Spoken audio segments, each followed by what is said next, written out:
Hello, now today we are going to study about active transport. Active words mean full of energy or energetic, while the transport means to take or carry away something. So the active transport mean that you need energy to take or carry away something. It is actually the movement of molecules against the concentration gradient by the use of ATP. Now there are two terms, one is concentration gradient, the other one is ATP.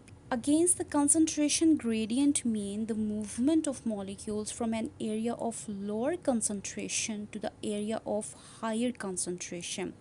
Simple, if you talk about the concentration gradient, it means that moving from high to low.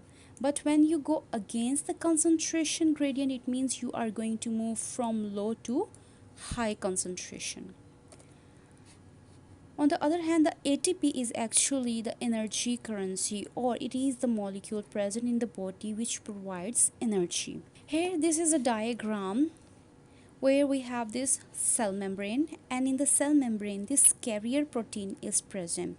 The active transport takes place by the help of carrier proteins. So what will happen that at one side of the cell the concentration of molecule is very low, while on the other side the concentration of the molecule is very high. It means that molecules are going to move from the lower concentration to the higher concentration. So to move against the concentration grade so to move against the concentration gradient, they are going to use ATP which will provide the energy.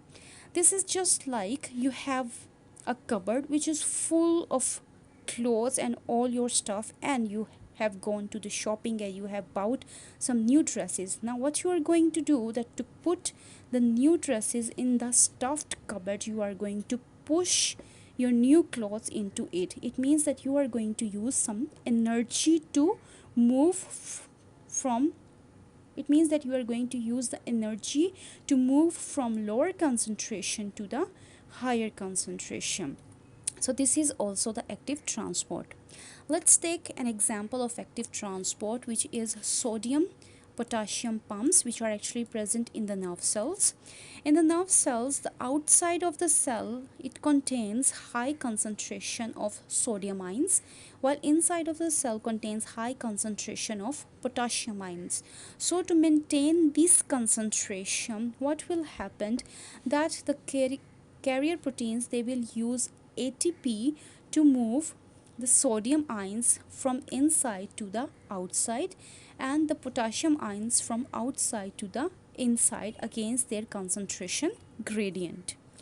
And in this process, like I said, they are going to use ATP. The ATP, it will be used.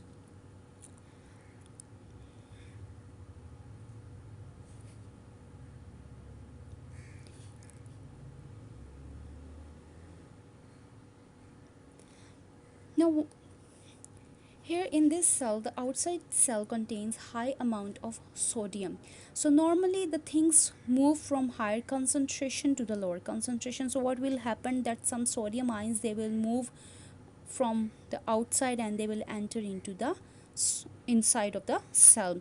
So to maintain their concentration, what the cell will do, that it will use this ATP molecule and move back these entering sodium ions against the concentration gradient to outside. It means here the concentration is less, while here the concentration is very high. So they are using ATP to maintain their high concentration outside the cell. Similarly, inside the cell, the potassium ions, they are present in a high concentration. So by the process of diffusion, maybe they will move from the higher concentration to the lower concentration.